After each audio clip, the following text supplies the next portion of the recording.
We go to the blood supply of the optic nerve. So this is the optic nerve that runs from front to the back to the occipital cortex, the area 17. So it has different blood supply in its course.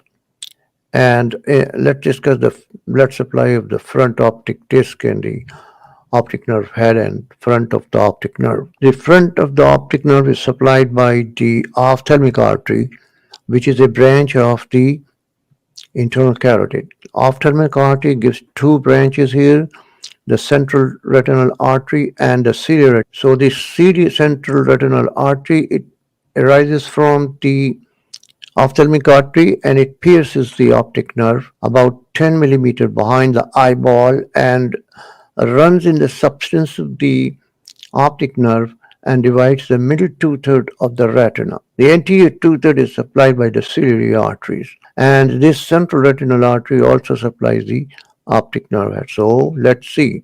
Internal carotid, ophthalmic arising from the internal carotid, and then it divides into two, central retinal artery and the ciliary arteries, and then it's the optic nerve head blood supply anteriorly by the short posterior artery, circle of Zinhaler, pial, choroidal, and collateral branches of ophthalmic and others. And distal part of the optic nerve head is supplied by the branches of the central retinal artery. So these posterior ciliary artery, they give rise to the short ciliary artery, which pierces the sclera. They also give choroidal, and they supply the optic nerve head anteriorly. So what happens if the central retinal artery is blocked? It causes acute painless blindness, sudden painless blindness, and it supplies the middle two-thirds of the retina. So it becomes like this with the appearance of a cherry red spot. And if the ophthalmic artery is blocked, which is the main artery, total blood supply to the retina and to the optic nerve is obstructed. So that causes more severe blindness with the no appearance of the cherry red spot. So absence of cherry red spot is an ominous sign. And then we have the central retinal vein obstruction that also causes sudden painless monoocular blindness and follows the Virchow's rule, vessel damage, stasis, and hypercoagulability. And this causes a stroke also because of the blood clot formation. And then we have the blood supply to the posterior part of the optic nerve over here, just behind the optic disc. This is prelaminal, laminal, and postlaminal area. So what's lamina? This is lamina. Lamina cribrosa, which is a mesh-like structure through which the axons of the ganglion cell layer pass along with the other blood vessel and other fibers. Lamina cribrosa gives supports, number one, and number two, the optic nerve fiber up to the lamina cribrosa are unmyelinated. This is the lamina cribrosa. So before this is 1 millimeter area that the nerve fibers are unmyelinated. That is why the multiple sclerosis causes retrobulbar neuritis, because it acquires the myelin sheath or white matter after the lamina cribrosa. The prelaminar portion is supplied by circle of Zinn and choroidal arteries. Laminar zone is supplied by the short posterior ciliary and pial arteries, and a postlaminar zone is supplied by the pial arteries. These are the pial arteries supplying in the back portion. The short ciliary arteries also give rise to ciliary retinal artery. So this is the circle of Zinn here, and this is the pial arteries in the back portion of the nerve. Circle of Zinn in the prelaminar area and also to the optic nerve head. And then we have other causes of cherry red spot that appears in the central retinal artery obstruction. The cherry red spot may appear in storage diseases and certain drugs and chemicals. So these are the diseases: Tay-Sachs, Niemann-Pick, sialidosis, and metachromatic leukodystrophy. These diseases are due to deficiencies of the enzymes. Tay-Sachs is due to deficiency of the galactosidase, and gangliosides accumulates. Sphingomyelin deficiency occurs in Niemann-Pick disease and sphingomyelin deposits. Similarly, aryl sulfatase A deficiency causes metachromatic leukodystrophy, the dystrophy of the white matter that causes progressive muscular and mental decline in the function and peripheral neuropathy. The drugs that cause the choroidal spots are MCQD, methanol, carbon monoxide, quinidine, and dapsone. So methanol is taken accidentally for ethanol, a very small amount can cause blindness. It causes bilateral visual loss in 48 hours after the consumption with dilated fixed pupil. And what's the toxic metabolite in methanol poisoning is formaldehyde and formic acid, and the antidote is ethanol and fompizole. The carbon monoxide is a colorless, odorless, smellless gas. Carbon monoxide combines with hemoglobin to form carboxyhemoglobin. It displaces oxygen from hemoglobin and has an affinity 200 times more than oxygen for the hemoglobin. So it causes ischemia and anoxia of the neurons and optic nerve, causing blindness. Otherwise, it also causes confusion, disorientation, neurological damage, coma, and death, and encephalopathy in delayed stages. The treatment is maybe early stage hydroxycobalamin or 100% hyperbaric oxygen. And now this is the optic chiasma. Here the blood supply is by the circle of Willis. This is optic chiasma here, and above this is the circle of Willis formed by these blood vessel internal carotid giving middle cerebral, then anterior communicating, then posterior communicating. Posterior cerebral, where does it arises? It arises from the basilar arteries, and basilar is formed by the union of the two vertebral arteries which pass through the upper six cervical vertebral foramina, pass through the foramen magnum to form the basilar, which divides into two posterior cerebral arteries. This is the structure above this. So what is structure below the optic chiasma? Remember that's pituitary glands. In the sella tracheica bone of the sphenoid, this is pituitary here, and then optic chiasma, and then not shown here is the circle of Willis, and then is the hypothalamus, and then see this picture here. Then is this the pituitary in the sella tracheica of sphenoid. Then this is the optic chiasma, then hypothalamus, and the ventricle, third and fourth ventricles, and the lateral ventricle above that. And this pituitary has on its side has an important structure. This is known as cavernous sinus, and the cavernous sinus thrombosis is a medical emergency. So in the content we see in the lateral wall, third, fourth, fifth nerves. The first two branches of the fifth nerve, ophthalmic and maxillary division, and the third nerve and the fourth nerve, the trochlear, that supply the superior oblique. And then in the middle we have this abducent nerve, and this is the internal carotid artery with its sympathetic plexus surround that. So these are the midline structure in the midline, but another important structure posteriorly but in the midline between the two cerebral hemisphere is this, is pineal gland. It's in between the groove between the two cerebral hemispheres by the superior colliculus. Pineal, it calcifies in the young age around 20 and is visible on plain X-ray of the skull. See, this is the pineal calcified here, and this is a pineal tumor. It presses on the superior colliculus and causing Perinaut syndrome. The Perinaut syndrome, we have a video.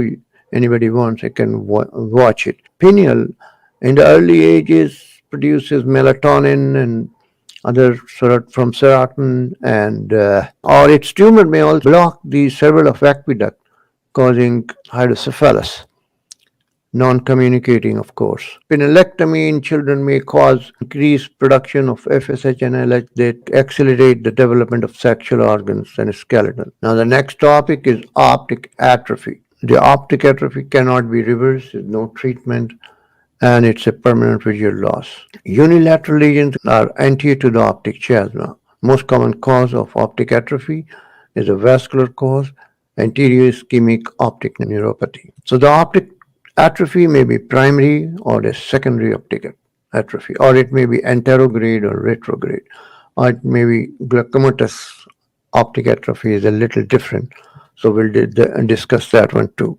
So this is the primary optic atrophy here. You see the chalky white optic cup, and this is the clear margins, very little optic cupping, and the blood vessels are normal. So this is the primary optic atrophy. Compare it with the secondary optic atrophy. This is the second, as seen in papilledema. The discolored optic disc margins are not clear. There are hemorrhages, and it's raised above the surface. So all the features of papilledema we discussed in that. Compare this primary optic atrophy that occur due to optic neuritis and anterior ischemic optic neuropathy. And this is the papilledema. Causes of secondary optic neuritis, we saw that causes tumor, also vascular causes, and papilledema. Whereas the causes of the primary optic neuropathy are AION, anterior ischemic optic neuropathy, trauma, tumor, toxins, or drugs may also cause the primary optic atrophy and the autoimmune disorder like multiple sclerosis and degeneration. Congenital causes, liver atrophy, and autosomal dominant, they may cause primary optic atrophy. Now, chemicals and drugs that cause optic atrophy are ACDE2M. A for amiodarone, C for ciprofloxacin, D for digitalis, E for ethambutol or ethylene glycol, and methanol. Methanol and ethylene glycol cause acute blindness, acute optic atrophy. And ethambutol causes slow, progressive, bilateral, gradual visual loss. So let's discuss methanol. We already discussed its toxic metabolite is formic acid and formaldehyde and causes bilateral blindness. Whereas ethylene glycol, it's used as an antifreeze and causes cerebral edema with bilateral visual loss acutely. Its toxic metabolite is glycolic acid, and the treatment is same as that of methanol, that is ethanol and fompazole. So this is the comparison between the three substances and their end product. Ethanol produces acetyl-CoA, methanol produces toxic formic acid and formaldehyde, and ethylene glycol produces glycolic acid, which is converted into glyoxylic acid. So it's a funny question here. What's the difference between ethylene glycol and polyethylene glycol 3350? Polyethylene glycol is a laxative. It's not absorbed. It causes osmotic effects on the intestine, producing stools.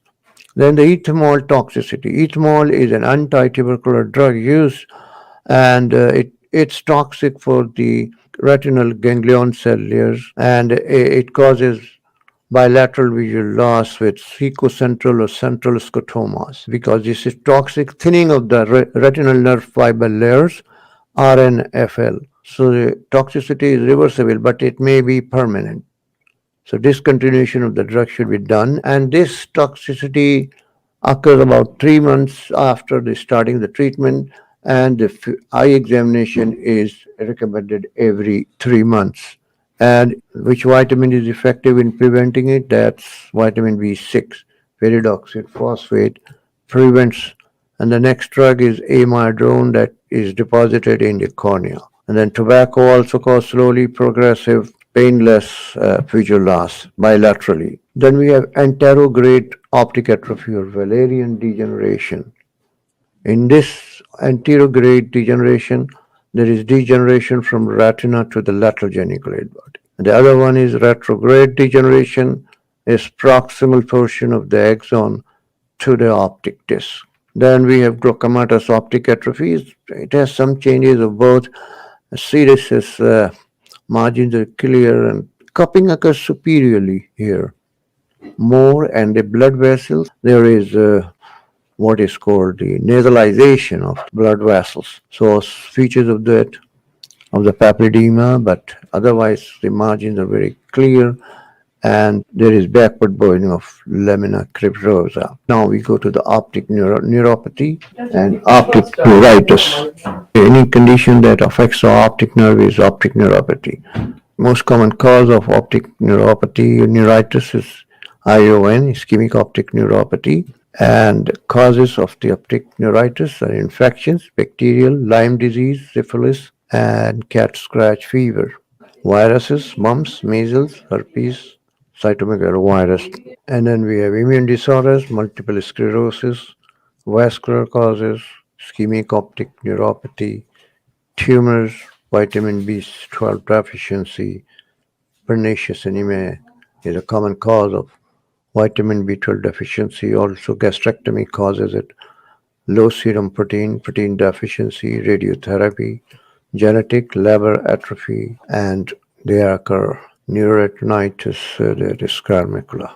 So that's in the optic neuropathy here, which already discussed. Then optic neuritis types, typical and atypical. Typical optic neuritis is painful and unilateral. Atypical optic neuritis is painless and bilateral.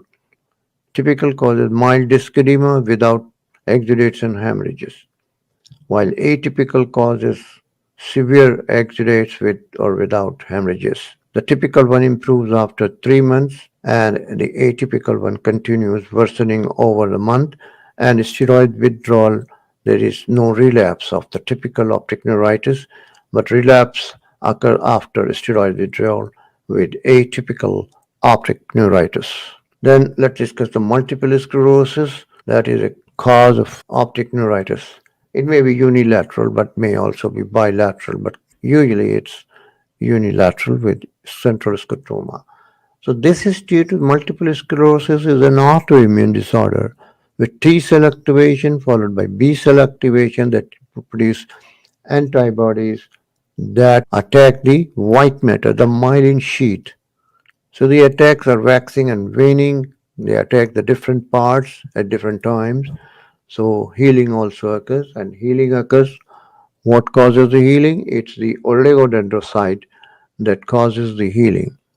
The patient complains of pain with eye movement, and the neuritis is retrobulbar. It's said that EB virus also may trigger the multiple sclerosis. Epstein-Barr virus may trigger oligodendrocytes produce myelin. Damage repairing cells, and about 25 to 30% of the patient of multiple sclerosis develop optic neuritis at some time. Then we come to the abnormal pupillary light reflex, and in this we'll discuss two, the Marcus-Gunn and Argyll-Robertson pupil. So in the Marcus-Gunn pupil, which is very important in retrobulbar neuritis, which occur in multiple sclerosis, normally in the normal pupillary light reflex, when the light is thrown here at the pupil constricts, and in the other one also constrict, which is known as consensual light reflex. But here, because of the neuritis, when the light is thrown, it causes slow sustained contraction followed by slow dilatation in this eye, affected eye. And what about the other eye? The other eye, consensual light reflex is normal. And then if the light is thrown here in the unaffected eye, its pupil constrict normally.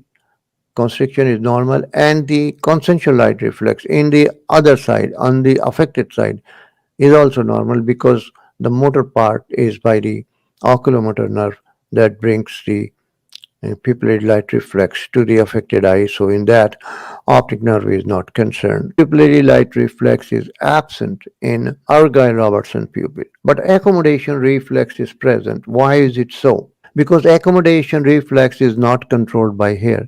It's controlled by centrally. So this optic nerve here goes straight from the lateral geniculate body through the geniculocalcrine tract to the area 17 of the occipital cortex, the visual cortex, and the association area 18, 19. So from here, visual cortex is connected to the frontal eye field area 8, which is in the frontal lobe, in the superior frontal gyrus. Here it is. Frontal eye field controls the eye movements and the head movements also. And this is connected through this. This is known as superior longitudinal fasciculus. So superior longitudinal fasciculus connects the visual cortex to the frontal eye field area 8 in the frontal lobe. So this is the area 8, frontal eye field, in front of the, and this is in the frontal lobe in front of the motor association. This is motor area. This is central sulcus. Behind us is 312 area, sensory cortex. So it's in front of the area 6, the motor association area. So how is it connected and how it controls eye movements? So this is here the frontal eye field, area 8. It's connected to many parts of the brain, to the cerebellum, to the sensory cortex, to the basal ganglia, to the substantia nigra, caudate nucleus, to the superior colliculus, and finally to the pons, and in the pons to the PPRF, paramedian pontine reticular formation. So this is the connection between them. Visual cortex to the visual association area, all this connected through the superior longitudinal fasciculus to the frontal eye field, area 8 of the opposite side here. And this frontal eye field area is connected on the opposite side to the PPRF, prepontine reticular formation, PPRF, in the pons. And then this PPRF is connected to the ipsilateral CN6 nucleus, the abducens nucleus. Then this abducens nucleus is contralaterally connected to the oculomotor nucleus that supplies the medial rectus through the medial longitudinal fasciculus to the opposite side. So this frontal eye field here on the right side is controlling indirectly the right side of the oculomotor nucleus that supplies the medial rectus. So this is the frontal eye field is connected to the this is PPRF and then PPRF to the ipsilateral abducent nucleus that supplies the lateral rectus ipsilaterally. And then this is also connected through MLF, medial longitudinal fasciculus, to the third nerve nucleus to the medial rectus muscle. Here also, this is frontal eye field area 8. And if you follow the orange line, it's connected to the PPRF here, PPRF to the abducens nucleus, to the lateral rectus ipsilaterally, and contralaterally to the oculomotor nucleus to the medial rectus muscle.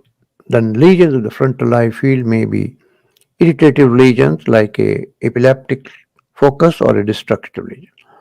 So what do they cause? An irritative lesions of the frontal eye field causes conjugate movements of the eye to the opposite side. Conjugate gaze contralateral to the stimulation, to the looking away from the lesion. And a destruction causes conjugate gaze towards the lesion, deviation to the ipsilateral side, looking at the lesion.